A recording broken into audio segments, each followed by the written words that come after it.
Hey, and welcome back. It's the Marketer of the Day podcast. Mr. Eric Jorgenson is here from scribemedia.com. And so Scribe Media is the company that you can and should talk to if you are serious about professional publishing services to help you market your book, to help you write your book. They help entrepreneurs, executives, and experts write, publish, and market their books because it's not just a book, it's your legacy. So Eric, glad to be speaking with you. Thank you for having me.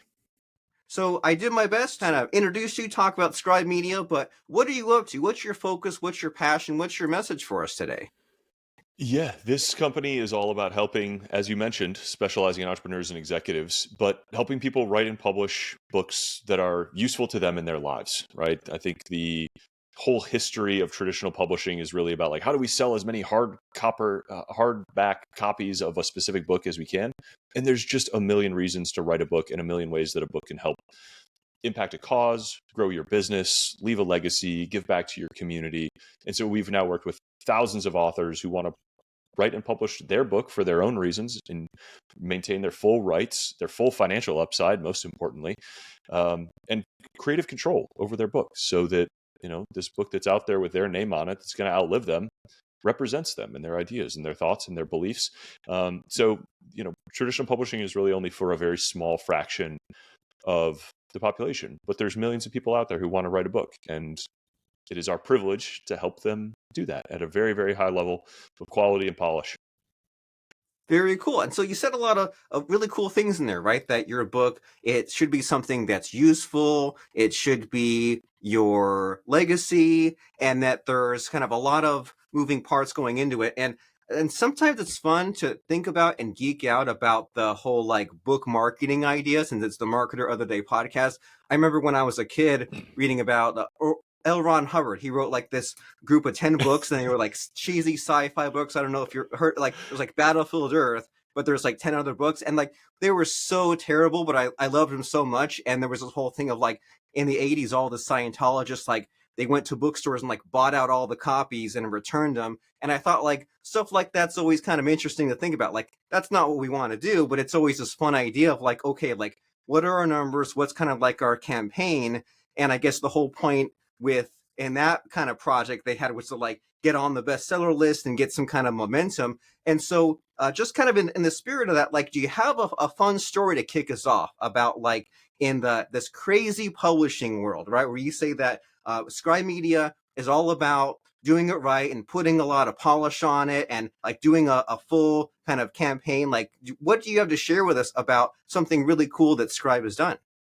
Well, I think that story is a funny one. L. Ron Hubbard is maybe one of the most legendary stories of what a book, the impact that a book can have, right? Like who else has in the modern day started a religion based off of a book, especially a fiction book. The open secret kind of in the industry that some marketers might know, but a lot of readers don't, is that the bestseller lists are all very explicitly sort of gamed, and editorial is maybe a general word for it, right? Like the books on the New York Times bestseller list are not the best-selling books of that particular day, week, month, or year. They are just the books that the New York Times chooses to highlight. And there are all kinds of people sort of manipulating those lists intentionally or with help from professionals. But our focus is really on almost everybody that we work with has a life goal that they are pursuing that a book can help them achieve, right? And so it is not about getting a bestseller status or selling X specific number of copies. It is usually about, hey, I run a business that acquires financial planning service firms. Like this is a specific example. Paul Franco wrote a book called Successful Successions, and it is a book for retiring financial planners about how to transition their business, how to make the most effective sale of their business, what they should look for, what they should look out for. And so when they buy this book because they have this problem and they read it and they learn how to solve this problem, a lot of the readers of this book then call Paul and sell their business to him because they just got familiar with him through the process of reading this book and feeling like they trusted him and his expertise and how he was going to steward their business. And so in that case, a book is basically the best marketing spend he's ever done. It's what drives so much of his business. And you see over and over and over again inflection points in people's career or business, whether it's a speaking career, a coaching career, a consulting business, investing firm like Paul's, that came from a book that became this representation of this person's expertise, their excellence, their philosophy, their beliefs, their mindset. And it is a medium that is just so, it is so difficult to produce a great book, and it requires so much time and investment and expertise that when you see somebody who has written a great book, that is the signal that proves that this person is worth working with. And that's, but it takes expertise and professionalism to actually write and design and get this book ready to print and out to market. So that's what we help people do, is sort of go from this idea stage of, I'm an expert, I know I've solved this problem, I know I help clients, help me package that into this medium of a book for the betterment of my readers and the impact of my goals. Very cool. So I like how you put this. It's a representation of what you believe in and your expertise, with the goal of someone picks this up and says, hey, I need to solve this accounting problem, this life problem, health problem, legal problem, whatever. And then they get to the end and they're so impressed that they contact you and hire you for their services. And it seems like there's kind of like three tiers. There's like the two you said, and then there's near the end, there was like almost an unspoken one, right? There was I just want to game the numbers. I just want to be New York Times bestseller, which like you hear about that a lot. And you're saying, well, hey, like what's that really for, right? That's just kind of might be good for your vanity, feel good, but that's not really the game that you want to be playing in. And you're saying this kind of like middle ground here is we want to put out this really good book that changes some lives, that wakes people up, that generates some business. And then there's maybe like the bottom tier of like, anyone can just upload a Word document and put anything on Amazon. So you're saying that it has to be really good, and it has to be kind of, this idea is nurtured. And I first came across Scribe back when it was called Book in a Box, and Tucker Max was talking about this whole idea of like, and I read his book back then too, and it was like, you speak out everything that you want to say and get it transcribed, and then like look at the transcript on one column and then like rewrite it into like, what it should have said. But even then it's not finished, right? You kind of like keep going and iterate and churn. And so like this idea of taking all these random thoughts, ideas in your head, and like packaging them into like stories in the proper order and making it long enough but also short enough to be exciting and not giving everything away, it's enough to drive a person crazy. So what is your advice or thoughts about when a future author comes to Scribe and says, hey, help me, like what's that timeline like, what's that process like? Yeah. So if we are interviewing you and writing the book for you, which is pretty common, that's our bread and butter, and that's what most busy entrepreneurs choose to do because it's the highest leverage on their time. That process takes about 12 months, give or take, depending on how fast you want to go. And it's about 6 months of interviews and us doing the writing and you sort of confirming that the writing is in your voice and has the right stories and working on that manuscript together.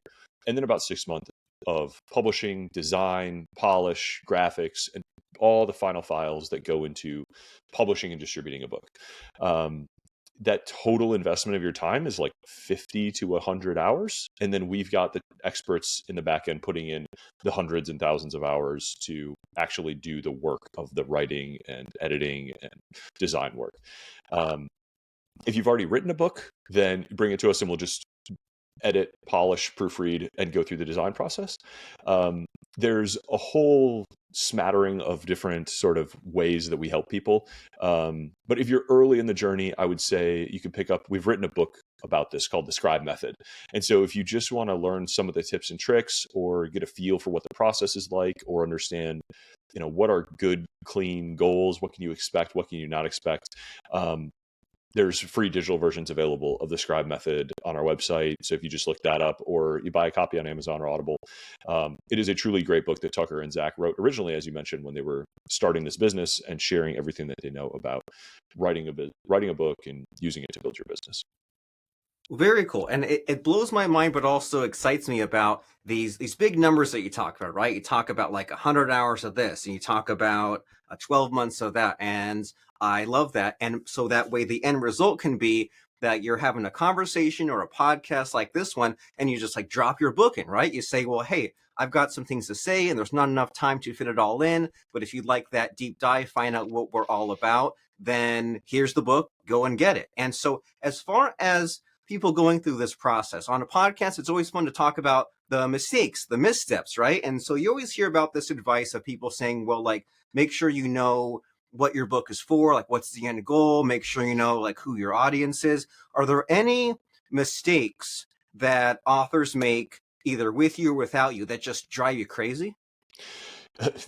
Plenty. And it's our job to steer you away from all of those. But I think it goes to, what you said there, which is it is very important to understand who you're speaking with. And so I think one of the big mistakes authors make is they picture themselves sitting on a stage in front of 1,000 people trying to please all of them, instead of imagining that they're sitting across the table from one person who's very interested in learning from their expertise and their wisdom and just speaking or writing to that one very specific person.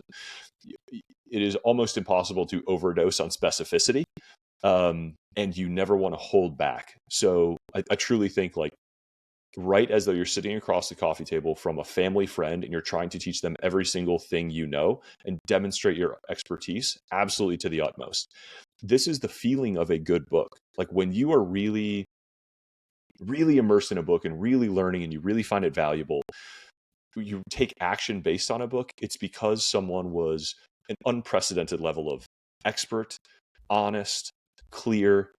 They really shared everything that they have with you. And so don't treat this like, it will help grow your business, but don't treat it like a email marketing lead funnel.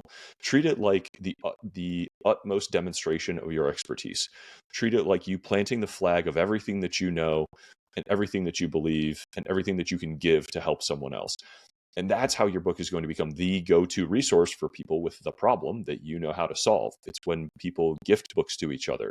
And that's when someone's going to finish reading your book and pick up the phone and call you. You want that to be the thing that people, like, imagine how great your business would be, how prepared your customers would be, how fast you'd be growing if you could spend 5 or 10 hours in private one-on-one conversations with every potential customer.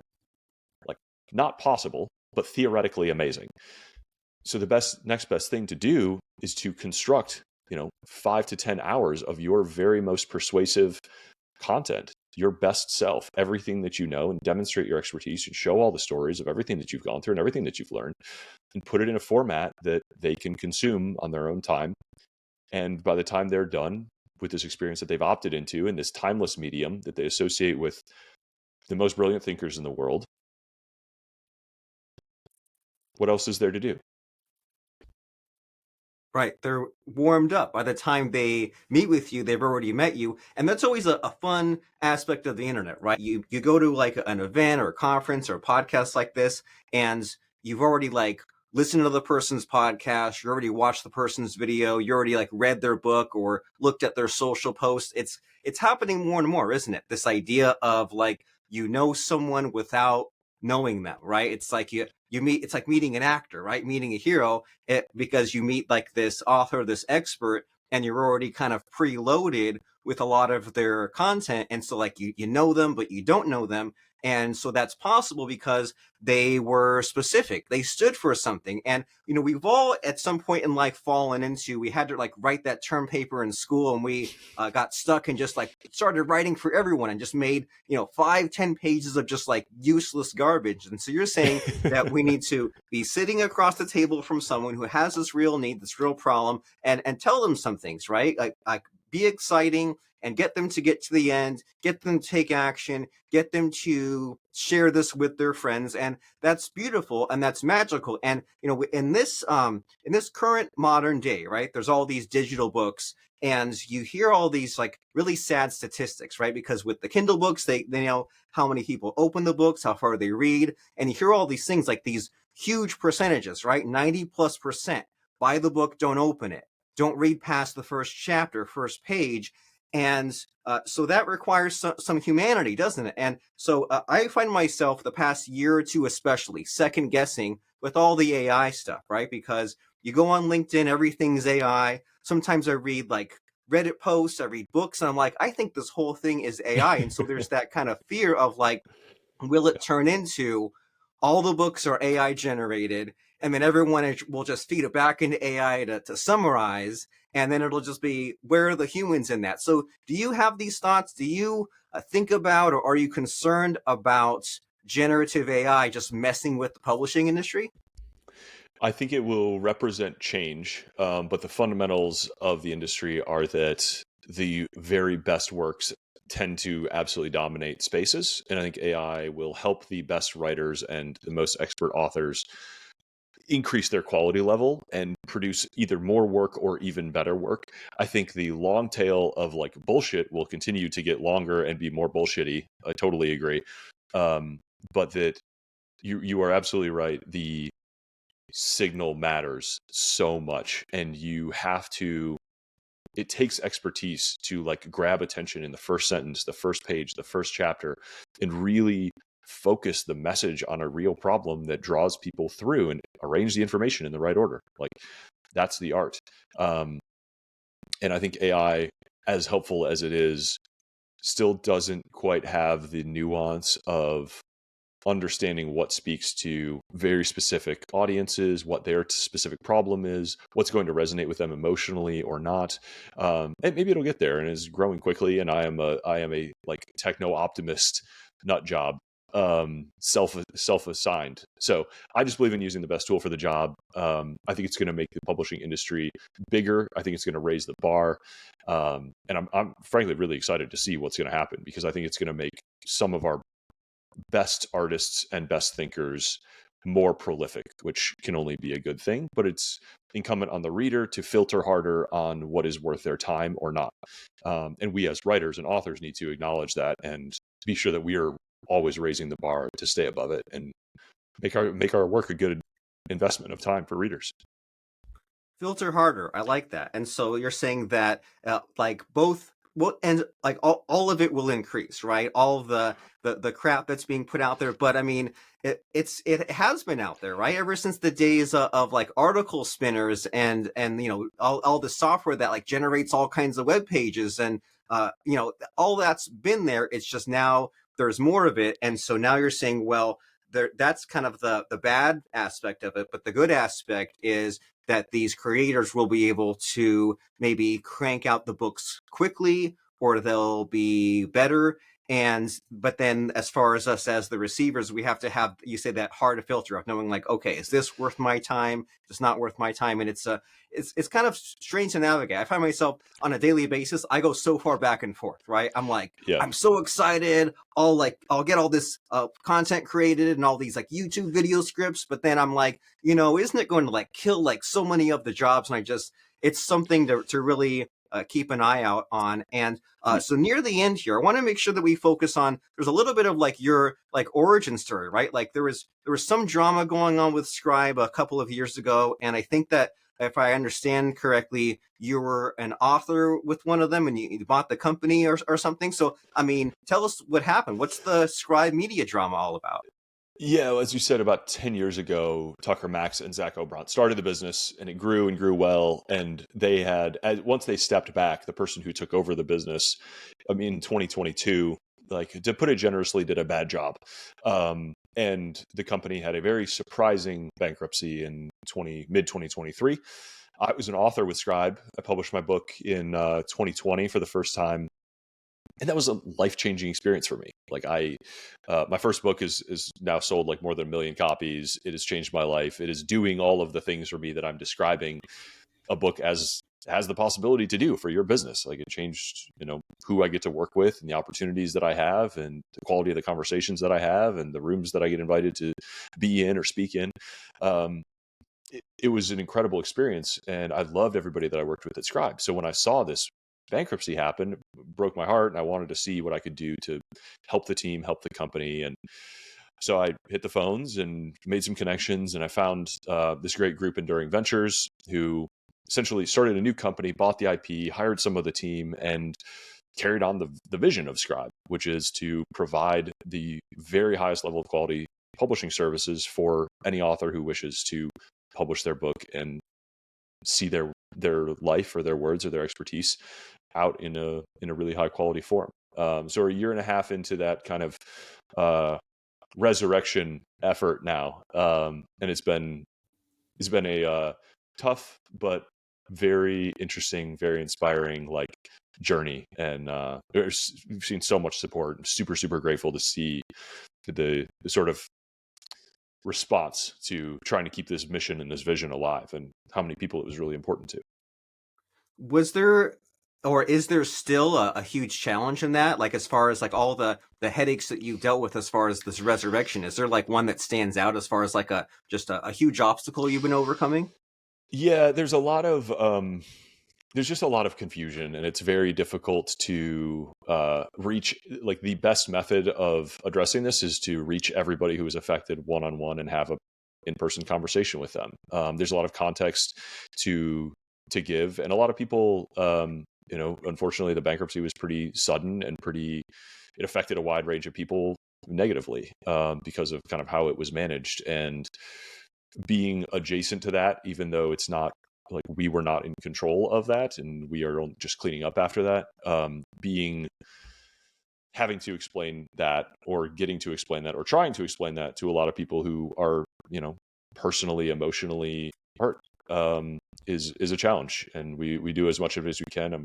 Hundreds or thousands of conversations in at this point, of just trying to rebuild this reputation through delivering excellence over and over again, and rebuild our track record, that Scribe was so famous for, back in 2021. It was a really impeccable reputation, and I think we're well on the way to rebuilding that. And just this one dark chapter, 2022, had some rough spots, but we're getting back.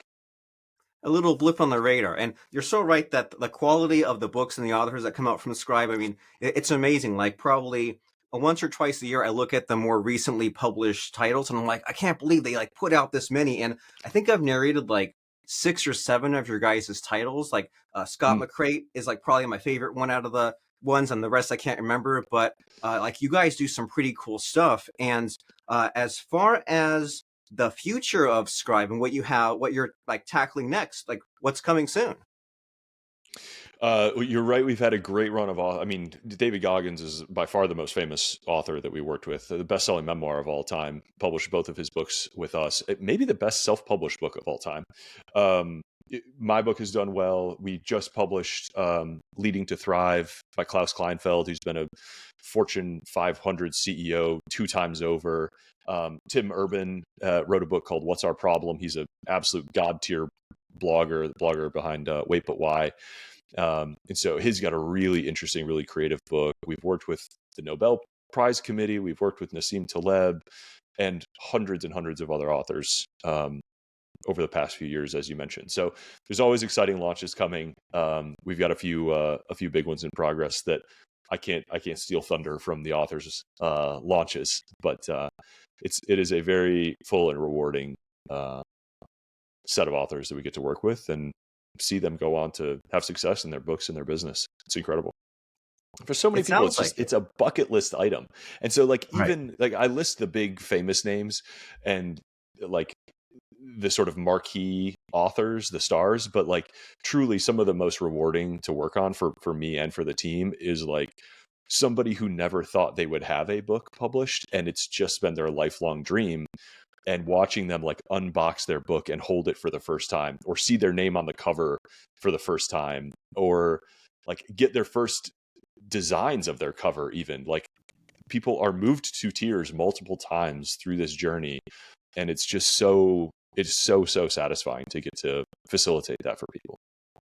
And that connects back to what you were talking about before of what's the emotional connection, right? What excites people, and what what you're talking about here is that bucket list item, right? And not selling hundreds of millions of copies, and not being on every talk show because of your book, but of saying hey, I checked off this bucket list item. Here's my name in print. I'm helping some people. I'm changing some lives. And I think in a podcast, you're always thinking about what's the recurring theme of our conversation. It seems like a lot of what's come up with you and me is this idea of these one-on-one conversations, right? And especially the the mid-tier ones, the not necessarily knocking it out of the park ones. Like you're here with me on a podcast. We don't have millions of downloads. I've had this podcast for 12 years, 1,200 episodes, but you're like, hey, this is another stop on the SEO and the EEAT and the YouTube and the Apple podcast. You're kind of doing your podcast tour. And when you have these author clients,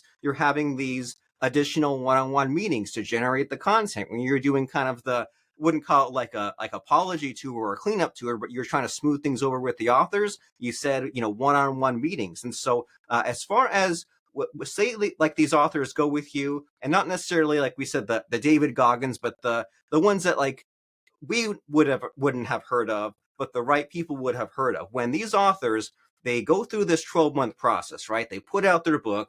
It's time to maybe get on some podcasts, write some blog posts, get the speaking gigs. Is there a best like bang for your buck? If someone is a published author who's Scribe and they say, okay, I've got the numbers up. I've got some sales going. I want to be like a Tim Ferriss and like keep the book selling for like 7-8 years going strong. Is there a secret, or is there something that you wish authors would do to stay relevant? Yeah, there's a whole long list of opportunities to chase down depending on every author and what they bring, what the assets are that they bring, the audience that they're trying to reach, and where their advantages lie, right? Like that's where we always start in a marketing conversation. I think, and part of the reason that I'm so evangelical about self-publishing is that being self-published gives you some real advantages in how you use your book that you can cross terrain that traditionally published books just can't do. So Amazon is a very underrated search engine. A lot of people go to Amazon to solve their problem. So they're looking for a book that can teach them how to solve a problem in their business or in their life or whatever it is. And so having a book and a really high quality landing page with a bunch of reviews on it, and then advertising actually on Amazon against keywords or related business, related authors, related books, problems is a very underrated thing. And as the 100% owner of your royalties, you can afford a much higher pay-per-click than a traditionally published author who's making much, much less per book. So that's one advantage both of self-publishing, and it's a pretty reliable channel for building that long tail. And I've got authors who are, years in, still investing a lot in their Amazon ads and selling like big ARR software deals or big consulting deals off of their book as a discovery channel for their time and their talent and their expertise. It certainly makes it much easier to get on stages, to get on podcasts, and that outreach is very industry specific as to like where your customers are and what's going to be relevant. We like to do pretty high touch outbound shipping campaigns of like get people to opt in. Do you want to read my book? Do you want to receive a copy? Write a note, drop a sticky note. It is just a very like classy, targeted way to put yourself in front of people in a very high signal fashion. Another thing that only self-published authors can do is give their book away for free. So my book is freely available in all its digital formats. You can just type in Almanack of Naval right now, and you'll end up on my website. You can download a PDF or a EPUB or a Mobi, or the audiobook is all on my podcast. And I think that's part of the reach of the book. We've sold 1.5 million copies, but we've given away 4 million more. And it has helped to just drive the word of mouth about this book. And I think people try the free version and sell more, and it's discoverable through SEO. And now it's getting indexed in LLMs. And there's just so many things that modern book marketers can do, or modern marketers can do with a book, that traditional publishers don't do, can't do, or won't do. And even that authors, however good of marketers they are, however ambitious they are, just don't have the freedom to do within the environment of traditional publishing. Well, this is exciting. I feel like I need to go and run some Amazon ads, or go and update my book pages, my book listings, and like make the keywords more juicy. And so there's so much so many cool possibilities that are out there, right? Of like optimizing your keywords on, because like Amazon gives you like that whole description, right? They give you the subtitle, what's in the comments. So few books have even like video reviews made. And then I love your ideas here about running some Amazon ads, kind of revisiting your keywords, targeting what people are searching for, because as you said, sure, they might Google or they might YouTube something, but they want the real answer so many people will go on Amazon and search their problem and then find your book, and you can do the like the kind of the lost leader, the, like you mentioned, like mailing out the copies, put it on your website. So many cool and exciting things. But it's very easy to listen to a podcast like this and not take action and say, oh my gosh, I'm like writing down all these notes. And then what happens? They get distracted by something else, or they spend so much time on the plan that they don't actually implement because they're trying to go it alone, because they don't have a team like Scribe Media. And so what is the sales pitch for Scribe? I know that it's a high ticket and it's kind of exclusive. So how does somebody know if they're the right fit for Scribe and what can be accomplished? Yeah, as you point out, like everything that I've said has been about excellence and high quality, right? So anybody can put out a book or a shitty book, or you can spend you can do this yourself if you are willing to spend a lot of time and effort on it. You know, the analogy I use is like building a house. If you want to spend a lot of time on YouTube and you're okay with some wonky corners, you can build your own house. But if you hire an expert general contractor who's built 1,000 houses before, it's probably going to go faster. You're probably going to save money in the long run. You're certainly going to save time in the long run, and you'll probably have a better house at the end of it. So I would Scribe is not the only one out there, but I do believe we do the very best work. And I will come back and say, like, a book, there's no magic in just having a book out there. The magic is in having a great book out there that is high quality, that is a representation of you that you are proud of. And the mental test I use here is, if you are not proud and excited to send this book to the most valuable person in your network who you're like a little nervous about looking like an idiot in front of, if you're not proud to put this in front of them, you did not put enough time and effort and polish into your book, and you need to continue working on it until you are. If you reach that bar and if you clear that bar, this book is going to represent you. It's going to be a tailwind on everything else you ever do. It could be an inflection point in your business. So if you're going to like half-ass it or quarter-ass it, I would say there's probably other tactics that are better for you. But if this is resonating to you and sounds like it might be a good fit for you and you are willing to invest the time and effort to produce a great book, go to scribemedia.com, schedule a consult with us. We're happy to meet you. We're happy to talk through it. What's a good expectation? What's a not good expectation? Do you have have we seen success with books similar to yours or stories similar to yours? And we can show you kind of case studies that we may have gone through with previous authors who may be in your shoes. And just for so many people, it ends up being some of the best investment they've ever made. It's not small. It's not a like sprinkle a little money on Google Ads and see if it works decision. It's I'm going to spend a year. This is going to be a big swing. I'm going to commit this year to doing this, and it'll be a multiplier effect on everything else you ever do in the future. You know, it may make all your ad spend better to have you holding your book in it for the next 10 years. You may see higher conversion rates by sending it to somebody at some point in the lead funnel. You may see that yourself getting invited to different rooms. You may increase your word of mouth referrals because your customers can gift books to each other as a way of recommending you, instead of just having to, talk about you and you don't necessarily even know that it happened. So there's a lot of good that can come from it. I've seen it. I've felt it myself. I've seen it happen for hundreds of other people. And we truly just love to meet authors and aspiring authors. So you can scribemedia.com, schedule a consult. We've got a ton of expertise in this. And if we're not the right solution for you, we're very happy to point you in the right direction. So that is scribemedia.com, scribemedia.com, scribemedia.com. You say go there, click on that schedule a consult button, have that conversation, keeping in mind that this is a serious commitment. This is year long. As you said, it's not just sprinkle some Google ads. It's, hey, do I want to create my legacy? Do I want to create this book where I will be remembered? Do I want to raise my status and be in better circles, be invited to scarier, more important rooms before, and like change my life trajectory? Scribe Media are the people that will help you get there. And as we are sending people to scribemedia.com here, Eric, as we wind down our conversation, this is the part of the show where I like to put my guests on the spot a little bit and try to maybe stump them and ask them for a quote or lesson that has served them that they can pass on to us. So in the spirit of putting you on the spot, is there a quote or lesson that has served you that you can share with us? I will say I'm always trying to learn to embody this better. But that someone once told me it is always possible to be both honest and kind at the same time. And I aspire to do that.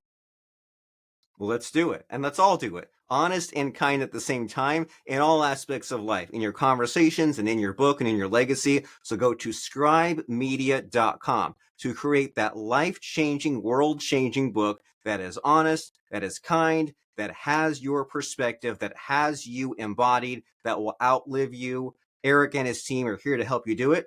Scribemedia.com. And thank you very much, Eric, for showing up, stopping by, and giving us a roller coaster thrill ride about the ins and outs of the publishing industry. I appreciate it.